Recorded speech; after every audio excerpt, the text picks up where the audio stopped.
4 line کا بھی اگر آپ لکھیں پورے نمبر آپ کو مل سکتے ہیں۔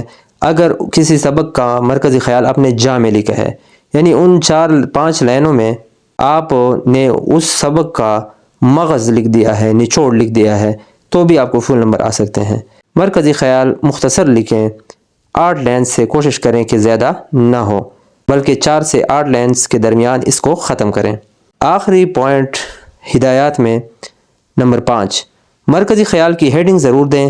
جس سبق یا نظم کا مرکزی خیال لکھنا ہو، مصنف یا شاعر اور سبق یا نظم کی ہیڈنگ شروع میں دیں، یعنی مرکزی خیال کی ہیڈنگ ضرور دیں۔ جب آپ کسی سبق کا مرکزی خیال لکھتے ہیں تو مارکر سے آپ نے مرکزی خیال کی ہیڈنگ پہلے دینی ہے۔ اور دوسرا پوائنٹ، جس سبق یا نظم کا مرکزی خیال لکھنا ہو اس کی ہیڈنگ بھی آپ نے دینی ہے۔ بالفرض سوال آیا ہے کہ مضمون اپنی مدد آپ کا مرکزی خیال لکھیں، مضمون کا نام ہیڈنگ کے ساتھ اور سامنے لکھنا ہے مضمون کا نام یعنی اپنی مدد آپ۔ اس طرح مصنف کا نام بھی آپ نے ہیڈنگ کے ساتھ لکھنا ہے مارکر کے ساتھ، اور سامنے اس سبق کا جو مصنف ہے سر سید احمد خان وہ آپ نے لکھنا ہے۔ تب جا کر آپ نے مرکزی خیال کی ہیڈنگ دینی ہے، پھر اس کے بعد آپ نے جواب لکھ لینا ہے۔ اس طرح اگر آپ نے کسی نظم کا مرکزی خیال لکھنا ہو، نظم کا عنوان لکھنا ہے، آپ نے سامنے حمد لکھیں اور شاعر کا نام وہ ہے الطاف حسین حالی۔ تو یہ میں نے مثال کے طور پر آپ کے لیے لکھا ہے کہ آپ نے ہیڈنگ اس طرح دینی ہے، پھر اسی طرح مرکزی خیال کی ہیڈنگ دینی ہے، پھر اس کے بعد جواب لکھنا ہے۔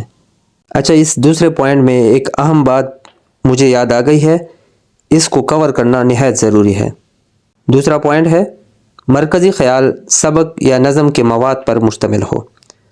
بالفرض ہم نے ایک سبق کا مرکزی خیال لکھنا ہے اور اس سبق کا نام ہے اپنی مدد آپ، اور اس کا مصنف ہے سر سید احمد خان۔ تو اس سبق کا جو مرکزی خیال ہے وہ کس طرح لکھنا ہے؟ اگر آپ نے فرسٹ ایئر کی اردو بک پڑھی ہے جس میں مضمون ہے اپنی مدد آپ، جس کا مصنف ہے سر سید احمد خان، تو اس کا مرکزی خیال کیسے لکھنا ہے؟ ناظرین، اس کے لیے تو بہتر بات یہ ہے کہ آپ نے اس سبق کو شروع سے آخر تک توجہ کے ساتھ پڑھنا ہے، تو اہم پوائنٹس جو ہوتے ہیں وہ آپ کو سمجھ آ جائیں گے۔ لیکن یاد رکھیں، کسی سبق کا مرکزی خیال اگر لکھنا ہو تو پورے سبق میں 1 پوائنٹ یا 2 پوائنٹ یا زیادہ سے زیادہ 3 پوائنٹس ہو سکتے ہیں۔ 1 پوائنٹ بھی ہو سکتا ہے، 2 بھی ہو سکتے ہیں، 3 بھی ہو سکتے ہیں، اس سے زیادہ نہیں۔ تو اس سبق میں ایک بات ایسی ہوگی جس کے گرد وہ پورا سبق گھومتا ہے، یعنی مصنف نے اسی پوائنٹ کو دیکھ کر وہ پورا مضمون یا سبق لکھا ہے۔ میں نے اس مضمون کو جب بغور پڑھا تو اس میں ایک مقولہ مجھے نظر آیا۔ مقولہ ہے، خدا ان کی مدد کرتا ہے جو آپ اپنی مدد کرتے ہیں۔ تو یہ مقولہ آپ نے انورٹڈ کاماز کے اندر لکھنا ہے، جس کو اردو میں واوین کہتے ہیں، واوین میں اس کو لکھنا ہے۔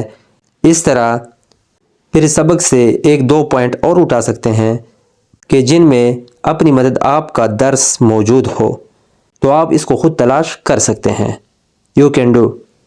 طلبہ، یہ تو ہو گیا سبق یا مضمون کا مرکزی خیال لکھنا۔ اب آتے ہیں نظم کا مرکزی خیال کس طرح لکھنا ہے۔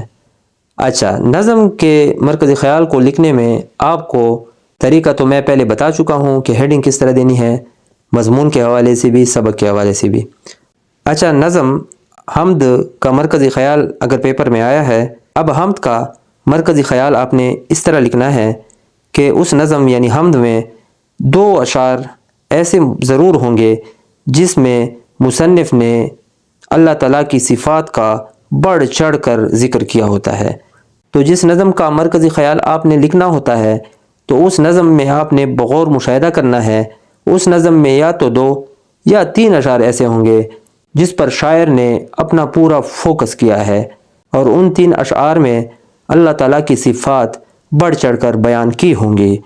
تو ان 3 اشعار پر آپ فوکس کریں اور ان سے خاص خاص پوائنٹس نکال لیں، تو یہ اس نظم کا مرکزی خیال ہو جائے گا۔ ایسا ہرگز نہ کریں کہ کسی نظم کا اگر مرکزی خیال پیپر میں آپ نے لکھنا ہے تو اس کے تمام اشعار کی تشریح آپ مرکزی خیال میں لکھ دیں۔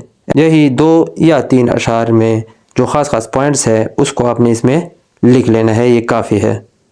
ایک اہم بات، اگر کسی نظم کا مرکزی خیال آپ نے لکھنا ہے تو مرکزی خیال کا جواب لکھنے کے بعد اس سے ریلیٹڈ حوالے کا شعر بھی آپ لکھ سکتے ہیں، لیکن ہو اس سے ریلیٹڈ، ورنہ برا تاثر ہوگا۔ فرض کیا حمد کا مرکزی خیال ہم نے لکھا ہے تو حمد کے حوالے سے بہترین قسم کا شعر جو اس مرکزی خیال سے ملتا جلتا ہو وہ آپ نے لکھ لینا ہے تو اچھی بات ہے، نہ لکھے کوئی بات نہیں۔ اس طرح کسی مضمون کا آپ مرکزی خیال لکھتے ہیں تو جب مرکزی خیال کا جواب آپ لکھ دیں تو آخر میں اس مضمون سے ریلیٹڈ حوالے کا شعر بھی اگر آپ لکھ دیں تو اچھی بات ہے۔ اپنی مدد آپ، اس کا مرکزی خیال ہم نے لکھ لیا تو اس کے حوالے سے علامہ اقبال کا ایک شعر مجھے یاد آتا ہے: خدا نے آج تک اس قوم کی حالت نہیں بدلی، نہ ہو جس کو خیال آپ اپنی حالت کے بدلنے کا۔ امید ہے آج کا لیکچر آپ کو سمجھ آ گیا ہوگا۔ مزید ویڈیوز دیکھنے کے لیے ریکویسٹ ہے میرے چینل کو سبسکرائب کریں۔ شکریہ۔